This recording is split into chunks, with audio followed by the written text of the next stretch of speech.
M. Pélissard, dans cette belle circonscription pour être à vos côtés. Et nous pouvons être très fiers. Et souvent je le dis parce que quand on se compare à d'autres, on n'a pas toujours conscience de la chance que nous avons d'être dans le Jura.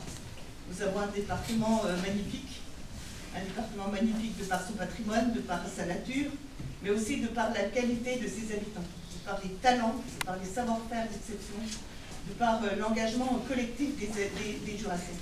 Et c'est ce qui fait que notre département réussit.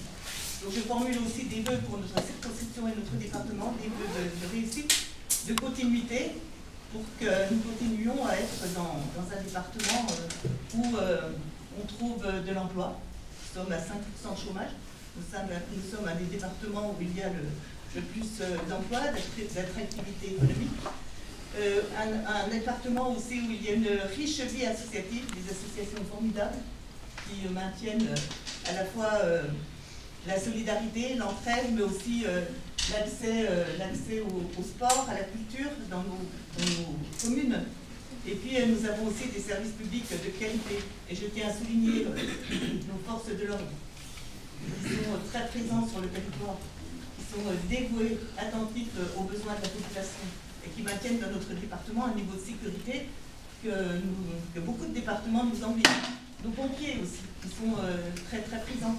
Et donc nous avons des services publics de qualité et donc vous pouvez compter sur moi pour qu'ils soient soutenus, qu'ils aient les moyens de fonctionner, qu'ils aient suffisamment de moyens pour embaucher et pour assurer la continuité des services. Alors pour ce qui est de notre pays, eh bien, je formulerai des vœux de stabilité et d'unité, des qualités qui lui font tant défaut aujourd'hui. Et je pense que nous pouvons prendre exemple sur nos collectivités du Jura.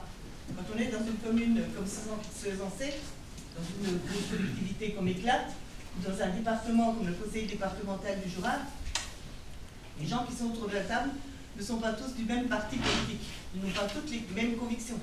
Et même s'ils ne sont pas d'accord sur tout, ils arrivent à s'entendre sur l'essentiel et à s'entendre sur l'intérêt général pour permettre d'avancer et de progresser. Et donc, ce que je souhaite, c'est que nous puissions très rapidement voter un budget pour la France. Parce qu'actuellement, nous n'avons pas de budget voté pour la France.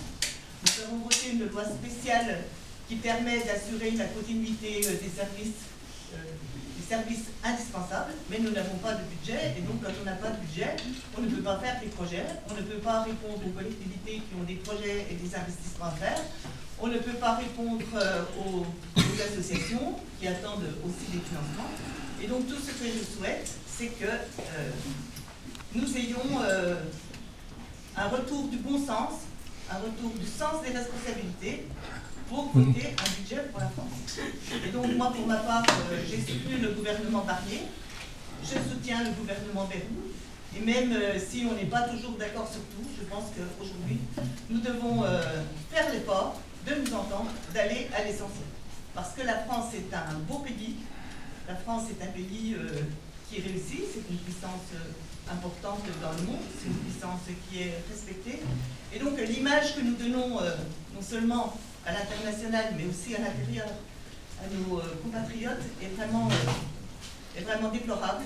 Et moi, franchement, je le déplore et je peux vous dire que je m'engage et que je fais en sorte pour dire à mes collègues, nous n'avons qu'un seul devoir, c'est de nous entendre et voter un budget pour la France. Et même si ce budget n'est pas parfait, il vaut mieux un budget imparfait que pas de budget.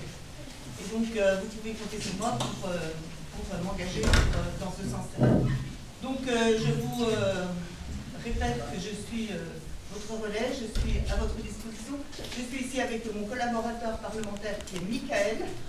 Et donc, voilà, nous sommes à la disposition de nos concitoyens, de vous tous. Et donc, je vous remercie pour tout ce que vous faites pour Sezançay, mais aussi pour le Jura. Et je vous renouvelle tous mes vœux. Bonne année 2025 et vive Sezançay.